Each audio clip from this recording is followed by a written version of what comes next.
You're listening to Away with Words, this show about language and how we use it. I'm Grant Barrett.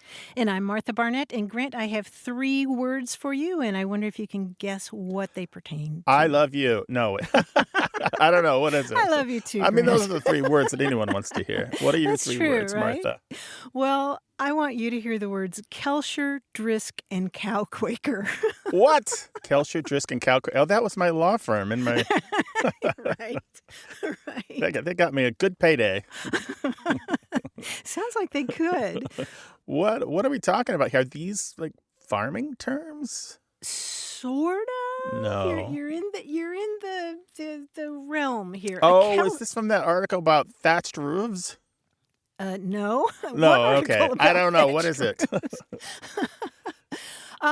It vaguely has to do with thatched roofs. A kelsher in the west country of England is a heavy rain brought on by a strong wind. Okay. A drisk is a misty drizzle that makes everything seem to shimmer. Oh, nice. Isn't that nice? Yeah. And a cow quaker in the Midlands of England is defined as a cold spring shower that interrupts a mild morning and leaves newly pastured cattle shivering. Oh, those are outstanding, Martha. You must have plucked these from a source. I did. They're from a lovely book by Alan Connor. It's called 188 Words for Rain. And that title's a bit tongue-in-cheek because, as he notes in the book, the claim that the Inuit and Yupik people have 100 words for snow is misleading. Oh, yeah, absolutely misleading. Oh, I'm looking forward to this. I do love good weather language because it's this constant topic of conversation, and we do want to know the subtleties. We want to be able to mark and describe the intricacies of weather for our colleagues and family, right? That's right. If you can talk about nothing else, you can talk about the weather. So we're going to do that later in the show. Well, you can talk us about your weather words and weather language, 877-929-9673. There's something really special about that toll-free number. A, it's toll-free. B, it works in the United States and Canada. And C, you can call or text that number. Again, 877-929-9673. Hello, you have a way with words. Hi, Grant. Hi, Martha. This is Jeremy Cooley calling from Long Beach, California. Long Beach. Love Long Hey, Beach. How you doing? I'm doing great. How are you all? All right. What's on your mind? So I wanted to chat about the weather, specifically the Southern California phenomenon called June Gloom. Story is about a month ago in May, I was talking to a coworker of mine, and he was talking about the weather and saying, oh, yeah, June Gloom this. And so I was just thinking about it. I've lived in Southern California my whole life, and I know what June Gloom is. And I wanted to know if there's other places in the world that have things like June Gloom and what they're called and what they are. Oh, yeah. Oh, boy. Oh, yeah. There's so We should much do a of whole this. show on People that. never stop talking about the weather, Jeremy. Yeah. Well, we should probably explain what June gloom is. Yeah. So it's the marine layer, right? That's these clouds and fog that are offshore, and because of differentials in air pressure for parts of the day, mostly during the day, it's offshore. But at night, when the air pressure changes, the temperature drops, it moves inland. And sometimes it manifests as cloud cover, but sometimes it manifests as fog.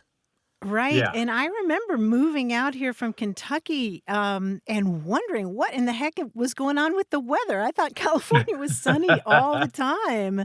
Nobody told me. Well, not only that, if you're not used to it, when you see what looks like a cliff of fog a mile or two off of the coast, you're like, what Stephen King novel am I in? This is bizarre.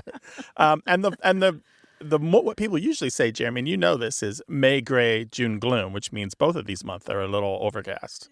Yeah. Right. And I Googled a little bit, and I actually found 2 others that I'd never heard before. Yeah, let's hear it. Let's hear 'em. No Sky July, Yeah. and then Fogust, which I love. Oh, yeah. Well, there's also, in one book, somebody was talking about the weather in La Jolla, which is here in San Diego County. And they had a longer version. It went May gray, June gloom, July fry, August die. Wow. July and August are hot. Yeah. And if it starts early, it's Grapril. Yeah.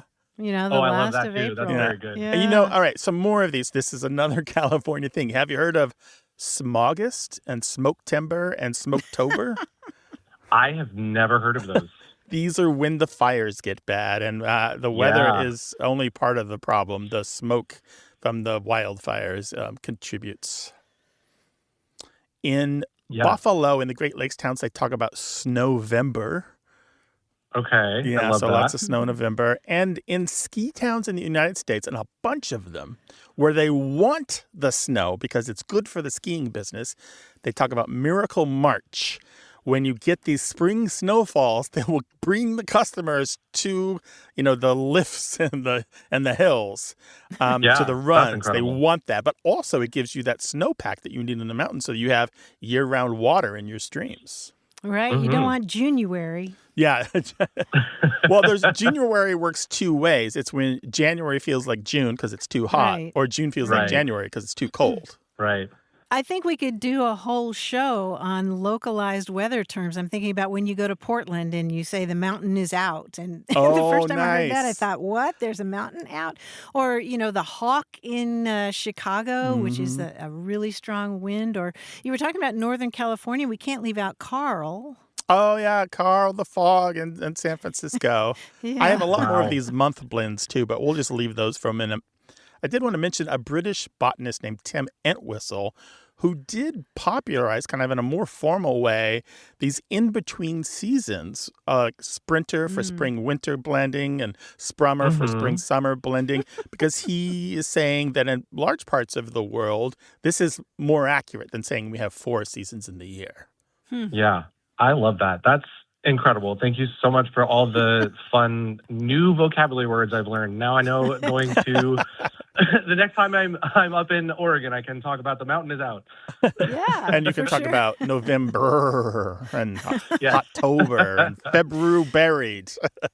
Jeremy, see what you started? I'm excited. If Grant is making puns, I've made a successful day. I'm not. I'm just Ding, repeating ding, ding, what ding, other ding, ding, people have ding. said. But he's appreciating them, All right, Jeremy. Jeremy, Well played. thanks so much for your All call, right. dude. Thank you so much. Appreciate I've it. been a listener Thanks, for Jeremy. over 10 years. Love your show. Appreciate it. Wow. Awesome. So happy to be on the show. Be well. Call us You again too. Thank you so sometime, much. Jeremy. Bye-bye. Will do. All right. Bye-bye. Bye-bye. Grant, I am sure there are people all over the place with more localized weather terms, which I would love to Oh, hear. absolutely. There are a lot of ways to reach us. You can find all of our contact information, and there's a dozen ways to do it on our website at waywardradio.org, or toll free. You can call or text in the United States and Canada, 877-929-9673.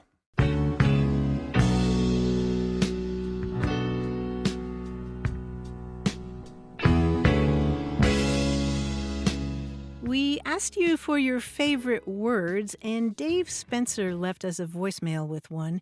He used to work in the healthcare industry, and he said he always loved coming across the word esophagastroduodenoscopy. Esophagastroduodenoscopy? Yes. Yes. I hear esophagus, I hear Yep. duodenum. What Yep. surgery is this? Yep, this is when an endoscope is passed through the mouth and down the throat into the esophagus, stomach, and duodenum, or duodenum. You can say it either way. But it just goes to show that, a word can be beautiful even if it describes something unpleasant. Esophagastroduodenoscopy. Well, a beautiful word that I know is toll-free, and that's our toll-free number, 877-929-9673. Hello, you have a way with words? Hi, how are you? I'm super duper. How and who are you? Okay, my name is Kim. I'm from Pittsburgh, Pennsylvania. Hi, Kim. Welcome to the program. What's up? Thank you. Hi. My mother was from the Deep South in what's called the Black Belt of Alabama. Mm-hmm. And she would always say, "You're progging," or "Where are you progging today?" And to me, it meant rambling. Mm-hmm. My niece says dilly-dally. And we were talking about this word, and we're wondering how to spell it and what it means.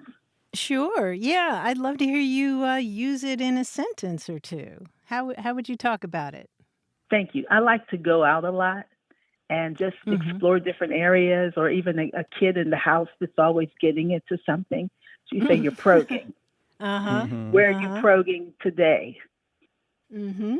Mm-hmm. And how would you spell that? Oh, I'm not sure. So I would try maybe, and I have tried to Google it, and I couldn't find anything. I tried Progue,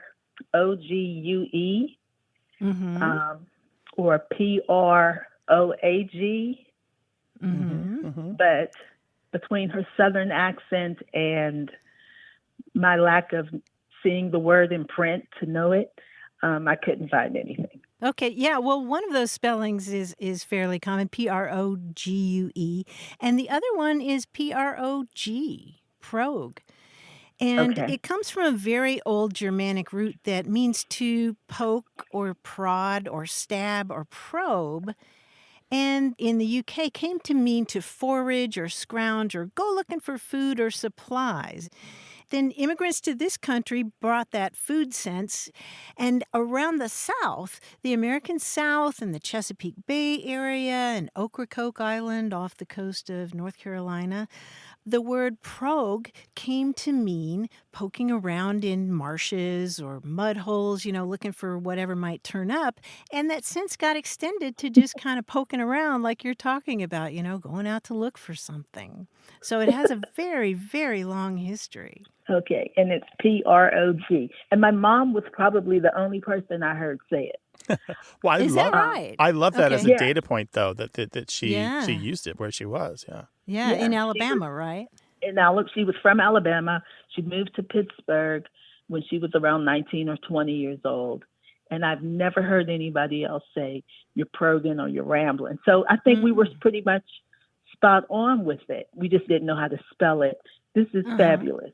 Yeah, and you will still hear the kind of hunting uses of it.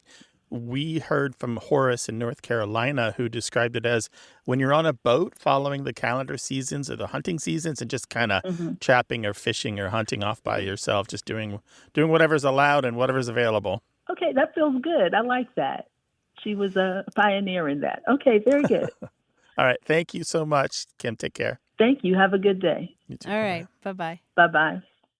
If you're wondering about a word, Grant and I love to go probing about for information. Send us an email, words@waywardradio.org.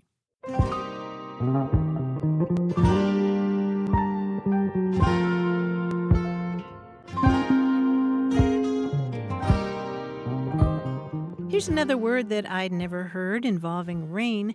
The term is stotting, S-T-O-T-T-I-N-G. That describes rain that's coming down heavily, hard enough to bounce.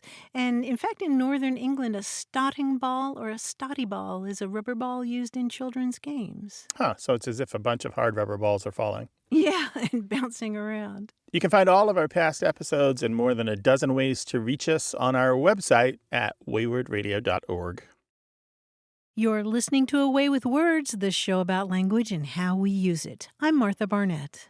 And I'm Grant Barrett, and we're joined by the newly appointed Minister of Crazy Walks in North America, our quiz guy, John Chinesky. Hi, John. Hello, excuse me. I never know what I'm going to be doing when I walk into a room. Let me somehow make my way to a chair. There we go. And let's begin this quiz. Guys, a few years ago, I tried a theater quiz on you, and I forgot that most of the plays and musicals where I am here in New York have yet to go on tour and become well known around the country. Critics called it a flop.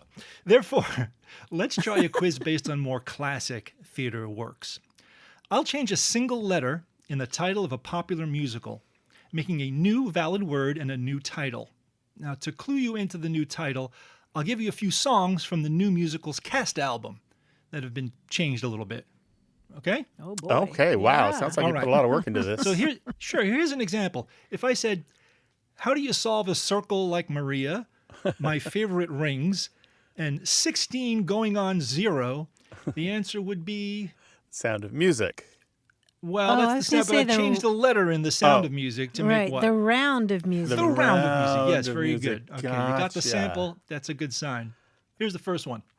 Here are the songs from the cast album. Hello, Young Monkeys. Shall We Climb? Getting to Know Fay Ray. Getting to know Fay Ray.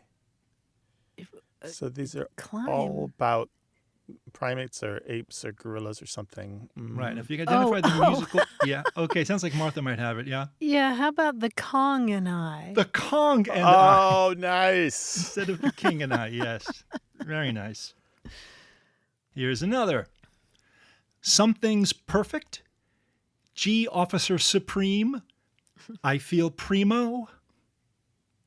I feel pretty, oh so pretty. Is Oh, this Bye Bye Birdie or I think it's Best Side Story. Best Side Story is correct. Yes, Best well Side done. Instead of Story. West Side Story. Something's perfect. G Officer Supreme. And I feel primo. Here's another one. We iron together. Laundry school dropout. Starch lightning. So the movie that it's or show that it's based on is Grease, but I'm not All you gotta do is change a letter. Oh, Crease. yeah. Crease. Yes. Very good. If I were skink of the forest, if I only had iguana, over the gecko. Oh, I want an iguana. This is terrible. These are terrible puns. They are not John. terrible. Well, this has to be. Yes. We're off to see the Lizard of Oz. The Lizard of Oz. Yes, Martha. That is the quiz. You did fantastic. Well done. Bravo. Bravo. Encore. Well, encore for you guys. All not right, for there he me. I'm goes outta with here. his new silly walk that's going to catch on and be the fad of the ages. Thanks, John. We'll see Step you next aside. week. I take large steps. Bye-bye. Oh, my goodness. Bye, guys. Bye, John. care. Thanks. We do a quiz once per episode, but we always like to get your jokes, puns, stories, and tales that have a funny punchline. You can call or text toll-free 877-929-9673 or tell the whole sort of thing in email words@waywardradio.org. Hi, you have a way with words. Hi, Martha. Hi, Grant. My name's Roderick. I'm calling from Jacksonville, Florida. Proud supporter of member station WJCT 89.9 Jacksonville. Woo! What? All right. Nice. Thanks, You Roger. like We my appreciate intro? it. I've been practicing. Got the patter down cold. What's up, You Roger? got it. Yep. Great. So I work in a cardiac electrophysiology practice. So electrophysiology, that's the management of heart rhythm disorders. And obviously a big part of that is doing EKGs or ECGs, electrocardiograms. That's sort of like the gold standard for detecting heart arrhythmias. And so an EKG is I put these electrode stickers all over your chest and your belly, and then I hook you up to all these wires. And so I do that about 25 to 30 times a day. So I see about 25, 30 patients a day. And a phrase that I get a lot is, now I'm wired for sound, or, oh, I'm wired for sound. And I am just wondering where that came from and what that means. The patients say that, really? Yes, the patients say that. They look down at their chest, their belly. They see all these wires running across them, this spider web of wires, of colorful wires. And, they go, oh, I'm wired for sound. This is another whole Yeah. call that we should do another time, Martha, about all these common responses that somebody like Roger hears all the time, but the person saying it thinks is original or first time use. Yeah, that's a great idea. I'm thinking all I've ever said is, that's cold. Right. Yep. That's another one. Yep. Well, all right. So there are two kind of high points of what I'm about to tell you. And one of them is the telegraph, and another one is the movie business. But let's go back a little further in that. Wire as an extruded metal strand has existed for a very long time. It was used before electricity. It was even mastered by humans to make jewelry or as a fastener and for other purposes. But when the telegraph came along, by the 1850s, we get the verb to wire, W-I-E-R, meaning to send someone a message. Or you could send a wire as the noun, meaning you're sending them a message over the telegraph. Basically, the signal is transmits over the wire, somebody writes it down on paper, and it turns into a telegram. That's when it goes from telegraph to telegram, and ta-da, there you have it. And then by the 1890s, you start to get people talking about something being wired as an adjective, meaning it's connected by electrical lines or wires of any kind, or maybe to a power source or any kind of electrical apparatus, really. But then our phrase here that you're asking about, Rajik, this wired for sound phrase emerges in the late 1920s or so as a term of art because cinemas, movie theaters, were being fitted with electrical sound equipment so they could present the new talking pictures. It was this huge transition moment from silent pictures to talking pictures. And in a lot of business writing in the 1920s, where they're talking about, basically how to run a cinema, and also in the advertising promoting these new fangled developments to customers, they use that expression, wired for sound, and it becomes something Interesting. almost a cliche, but not quite a cliche, but definitely something that stands out at you, sometimes even put in quotation marks because they recognize whoever was authoring whatever it was, the advertisement or the business journal article, they recognized that it was this term that had some special outside significance that needed to be set off so that you knew that there was something unusual or important about it. And if your theater wasn't wired for sound, you couldn't show talking pictures, which meant you might go out of business. But the meaning quickly broadened to describe any space that you might add microphones or loudspeakers. So you could have auditoriums, studios, churches, buses, trains, political rallies. And so very quickly, wired for sound starts to be used anytime wires involved for anything, whether or not there's sound, whether or not there are movies. And you find people using it. B.G. Woodhouse in the 1940s uses it to describe somebody using an ear trumpet, to help her because she was hard of hearing. He describes her as being wired for sound. Interesting. Roderick, you've given people who are getting EKGs something to think about the next time they sure have. Yep. Wired for sound. So much history. All right. Well, thanks, Roger. Appreciate it. Thanks for doing the hard work out there in the medical field. All right. Thanks. Take care. Bye-bye. Well, we're hoping you're wired for sound and can talk to us. The number is 877-929-9673.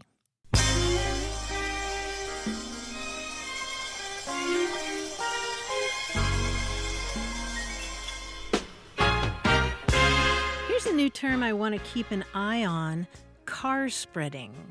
Have you run across this one? Yeah, it's kind of like manspreading, but for cars, right? Where they just take up more and more space and don't give way to anything else. Yes, you're exactly right. Apparently, this term is starting to be used more and more in urban planning circles, particularly in Europe, because studies show that new cars are growing a little bit bigger every year. And supposedly, London and Berlin are set to lose over 100,000 parking spaces due to swelling car size. You go to some of those European countries and the roads are really narrow. And there's also concern that bigger cars mean more pedestrians and bicyclists can be injured by them. So car spreading is a term that people are using, popularizing to try to reverse the trend. Yeah, to point out the car primacy, the idea that cars somehow are the first decision point when it comes to urban planning, which just doesn't have to be the case.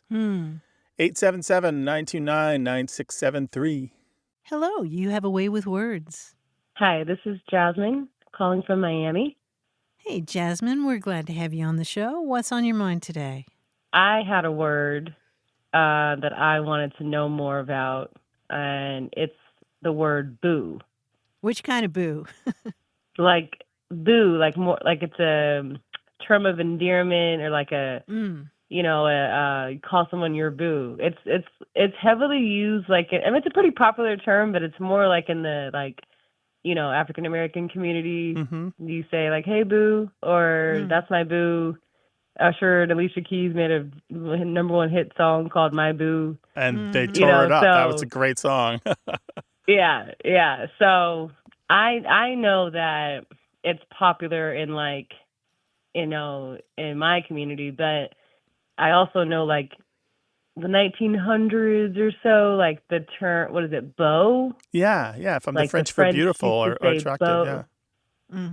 Yeah, so I don't know. I just wanted to know maybe if you guys had some insight on that word. Yeah, there are a couple of different inflection points here that I want to emphasize, but like with a lot of words, the path isn't linear and it's not altogether clear.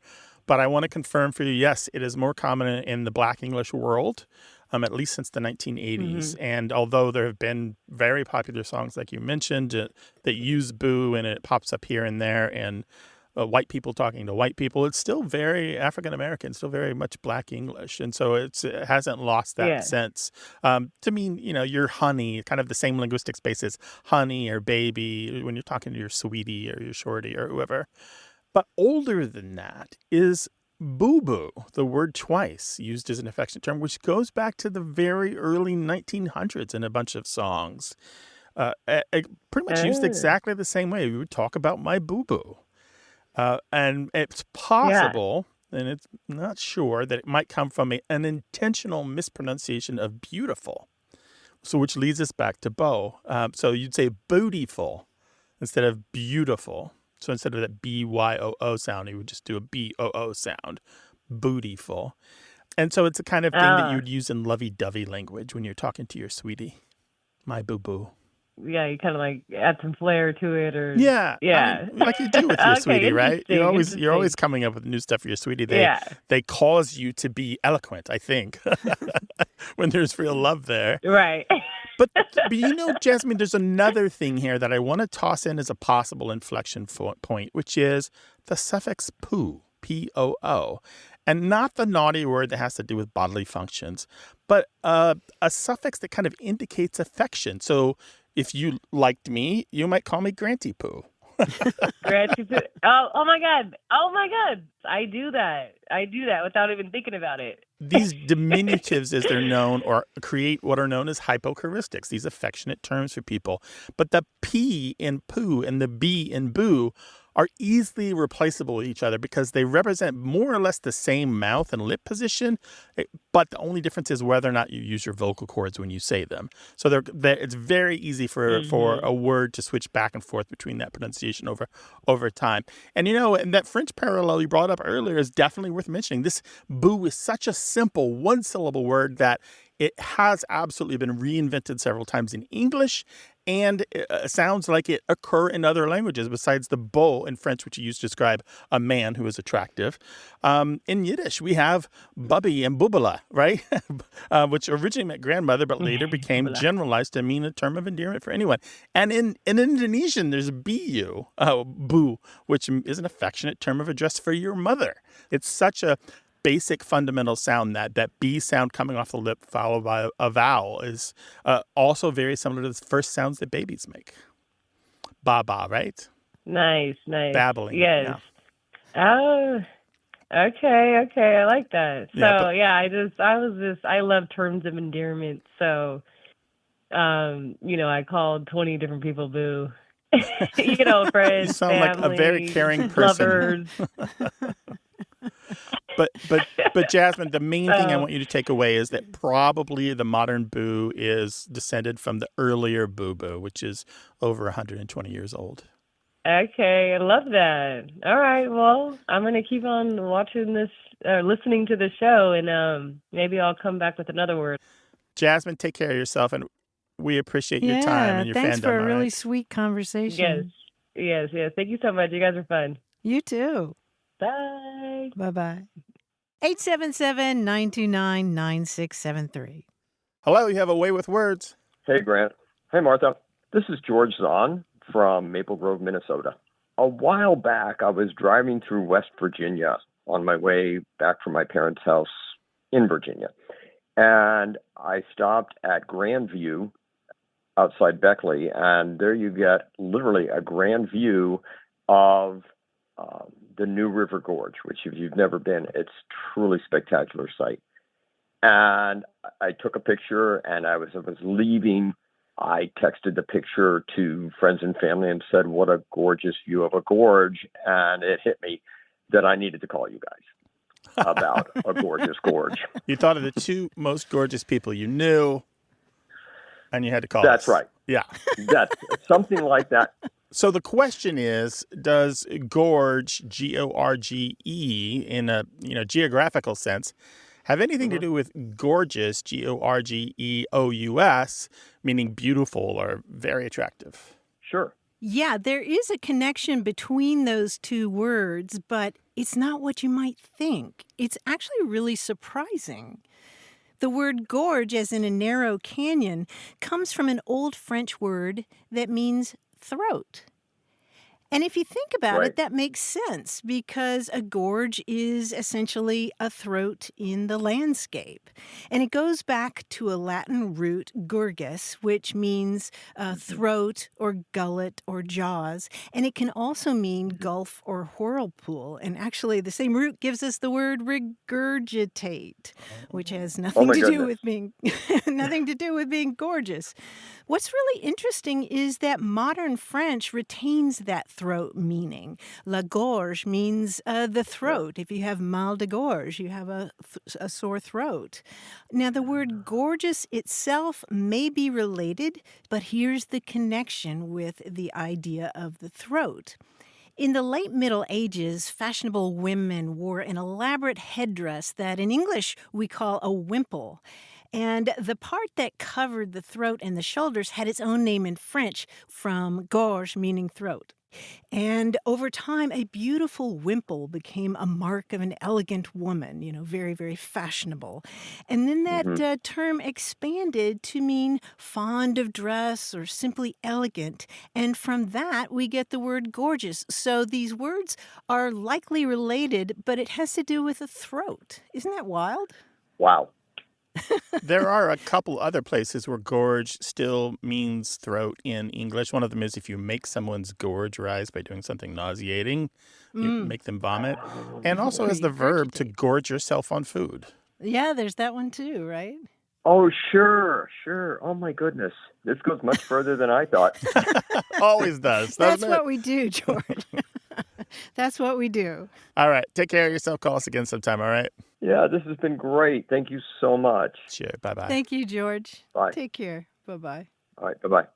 877-929-9673 is this gorgeous phone number that you can call or text toll-free in the United States and Canada. You're listening to Away with Words, the show about language and how we use it. I'm Grant Barrett. And I'm Martha Barnett. We talked earlier in the show about the book 188 Words for Rain by Alan Connor. He's the crossword puzzle editor for The Guardian newspaper, and he's also a screenwriter who's worked on several movies, including Borat 2. Oh, so he's a high-thinking writer. Exactly. He's He's very elevated. versatile. He's up there at the top.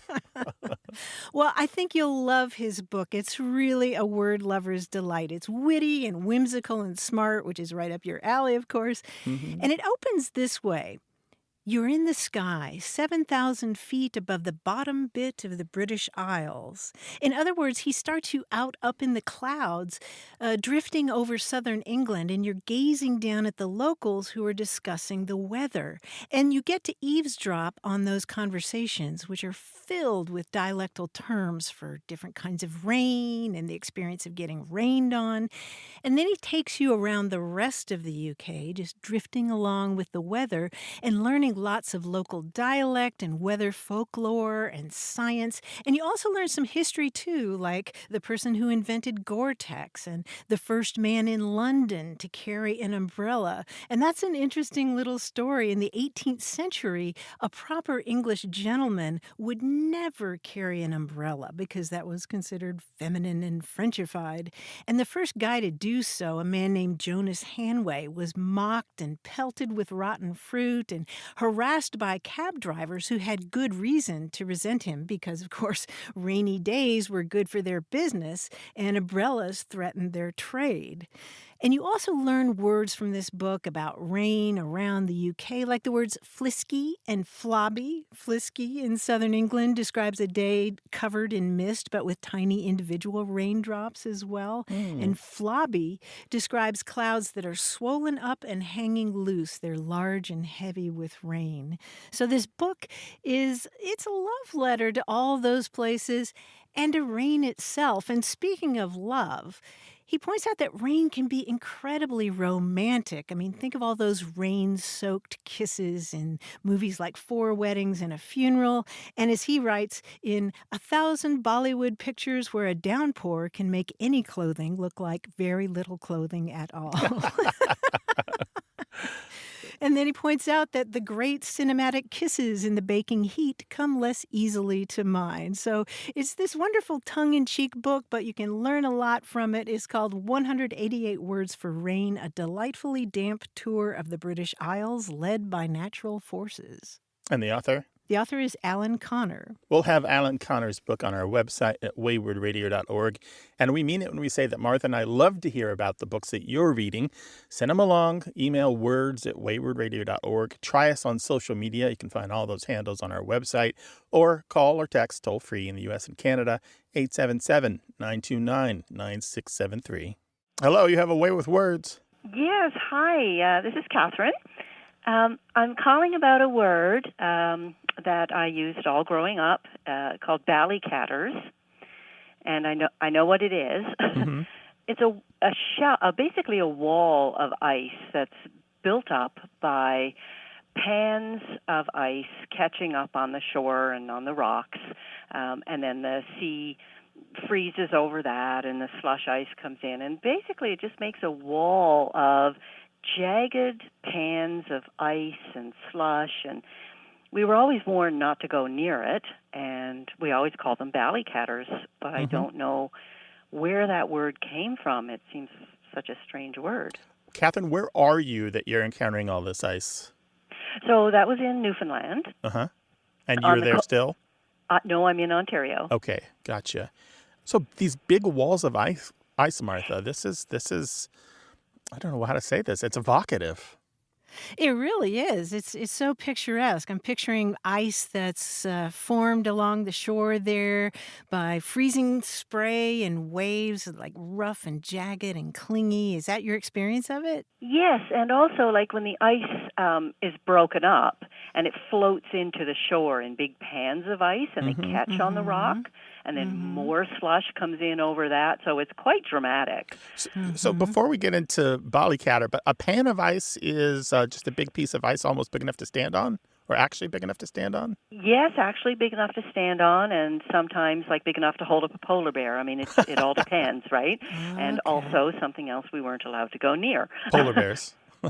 Yeah, you know, any size of a piece of ice, basically, but large enough to stand on to anything really big. It's spelled a few different ways, ballicater or balllycater, ballicater or ballicater. What's super interesting about this word is that it may be an alteration of the word barricade, or the Spanish word barricado, which means the same thing, which makes sense, doesn't it? Because it forms this kind of frozen barricade along the shoreline. And absolutely. Yeah. The word barricade itself has a fascinating story. It may come from the French word barrique, which means barrel, because early street barricades were made from barrels. Like in Paris, you know, you would set up a barricade by filling barrels with earth or stones or sand and setting them up, and that was a good way to keep people away from whatever you were trying to keep them away from. And ballicaters do the same thing, don't they? Oh, absolutely. Yeah, so we're not totally sure of that connection, but it's a pretty cool possibility. Yeah, we'd have to talk about how the R in barricado becomes a double L in ballicater. And that's because the R's and the L's are often pronounced in pretty much the same physical form of the mouth and the tongue. There's just a slight difference. And so the mouth easily moves from one to the other. Oh, interesting. Thank you so much for that. I really appreciate it. Thanks, Catherine. Take care. Thanks for calling, Catherine. Bye-bye. Bye. We're not going to ice you out if you give us a call toll-free in Canada and the United States. Text or call 877-929-9673.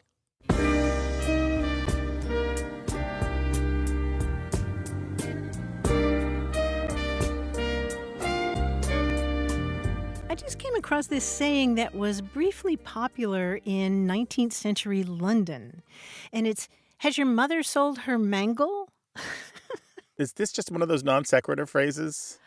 Yeah, a mangle was a device for squeezing water from laundry. I've seen it. I've used one. Yeah, my aunt had one well into the 80s, in the yard.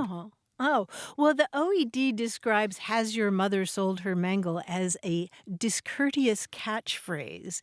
And it suggests that the person you're talking to has to make ends meet by selling their mother's mangle. And it's something that kids especially would run up to strangers and say on the street, apparently, just to be annoying. It's sort of the 6-7 of the 19th century, I think. I wonder if there's another layer to that, and that is the assumption that not only did she have to sell her mangle, but she had to take in laundry to make ends meet in the first place. Yeah, it really is about not having much in the way of financial resources. But a surprising saying, but apparently it was quite widespread in London in the 19th century for a while, and then fortunately it left. We know from your calls, texts, and emails that you read a lot, and we love when you share those little passages or expressions that you come across that just delight you.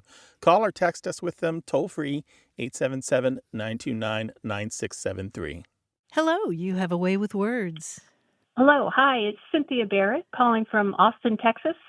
Cynthia Barrett from Austin, Texas. Well, glad to have you. What's up? Well, thank you. I'm a recent transplant to Texas. I grew up in New York and lived there most of my life, but I have a question. I grew up in a big family, 5 kids, and my dad would often stand when we were doing the dishes and we all had our kitchen duties, loading the dishwasher or whatever, and he would often stand there looking at us, and anybody that was sort of slacking off, not really doing what they're supposed to, he would use this expression, "no soldiering." So I never really thought about it or questioned it, but he said it often enough that it stuck in my mind. And I figured the only sort of guess I had about it was probably somewhat nautical or Navy-oriented, because he was in the Normandy invasion, a naval officer in World War II, and my ancestors were whalers in Cold Spring Harbor, Long Island, and New Bedford, Massachusetts. So that's kind of as far as I got with this. And Cynthia, what did he mean by it? Were you supposed to jump to? Yes, we were supposed to jump to. I think he was like, "Come on, I see you're slacking off, and snap to. Got it. Pull your weight," kind of thing. What he said was "no soldiering," SOLDIERING. Yeah. Okay, yeah. I was biking in Austin this spring, and I saw a bumper sticker that said "no soldiering," but it was spelled SOJERING. So anyway, yes. So what are your thoughts? Oh, my thoughts are that SOJER is the same word intentionally misspelled to reflect the way that some people say the word soldier, more like a G than a D. Sometimes you'll see it spelled SOGER. And all three of those, soldiering and sojourning and sojourning with a G, are all listed in a variety of different reference works and dictionaries. But they all boil down to exactly what you said: shirking, malingering, being a layabout or a slugabed, just not doing what you're supposed to do. Right. And the meaning dates to at least the 1840s, and that naval connection is probably the source of it, because it seems to come out of this inter-service rivalry between sailors and soldiers, where the sailors look at the soldiers and think, "I can do everything you do, plus I can sail a ship." The sailors typically and traditionally see soldiers as lazy or no better than cattle, because the sailing ships are always hauling the soldiers from place to place, just like their baggage or cargo or something like that. So, because it's particularly galling when you're in a Navy and you see working hard. You see these Army troops basically behaving like noisy, messy animals as far as you're concerned, and you're here running the ship, you're making the boat go, so to speak. And so it comes from this idea that you were behaving like a soldier when a soldier is at his worst or her worst. I see. So yes, so we were at our worst when we were just but it really does come down to just this rivalry that's existed as far back as I can see in the U.S. and British military traditions between the Navy and the Army. Right. And is it a word that's used frequently today, when I saw the bumper sticker, it kind of made me wonder. I don't hear it, but there was that bumper sticker. It's still out there. I can't say it's the most popular language, but you will find it pretty regularly in Amateur collections of slang where somebody has put together what they themselves have experienced in the services. And for me, that's enough of a testament that it's valid and still being used.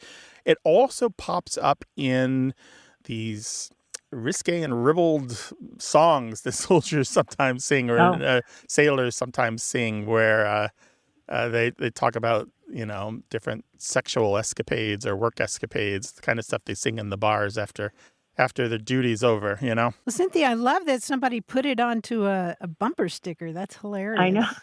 I was really almost fell off my bike. Yeah.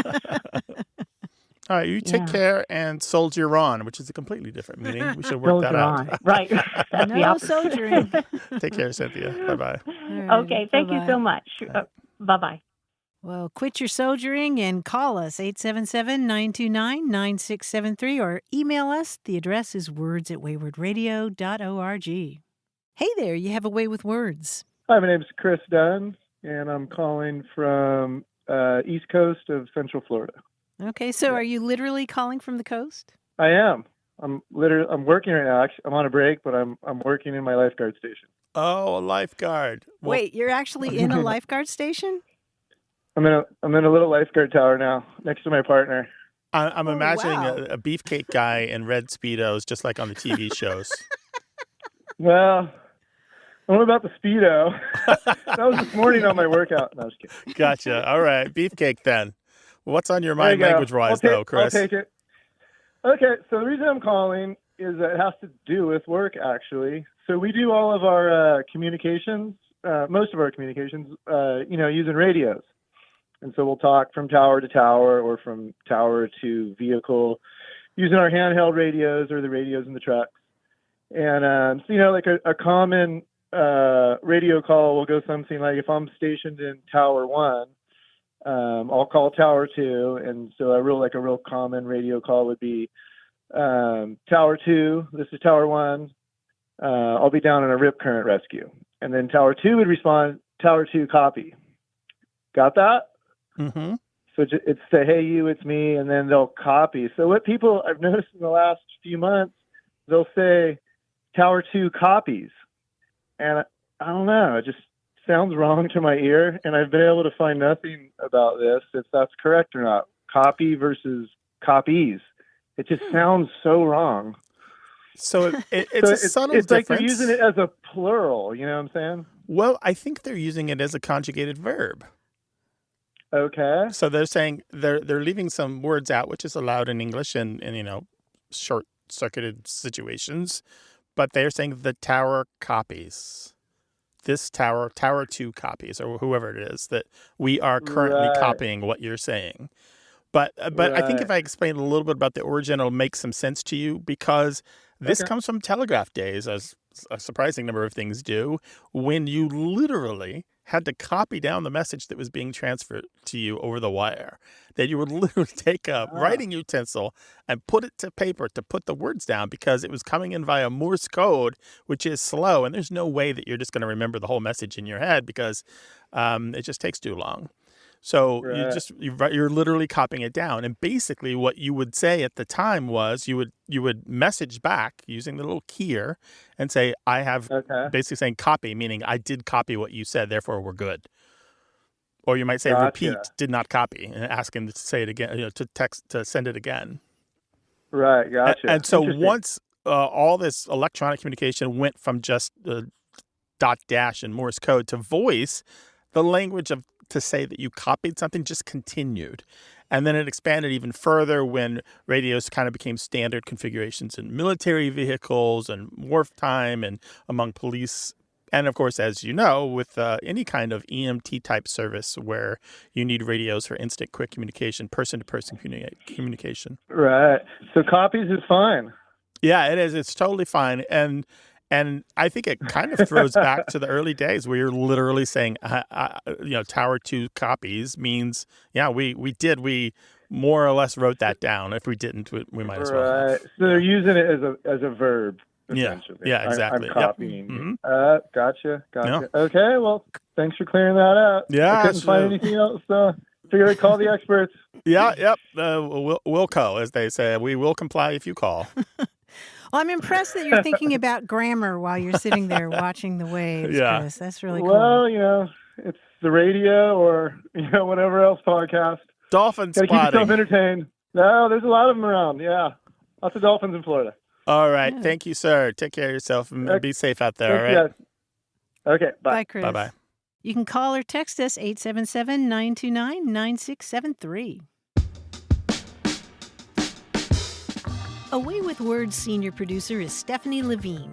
Tim Felton is our engineer and editor, and John Chinesky is our quizmaster. Go to waywardradio.org for all of our past episodes, podcast links, and ways to reach us. If you have a language thought or question, the toll-free line is always open in the U.S. and Canada, 1-877-929-9673. Away with Words is an independent nonprofit production of Wayward Inc. It's supported by listeners and organizations who are changing the way the world talks about language.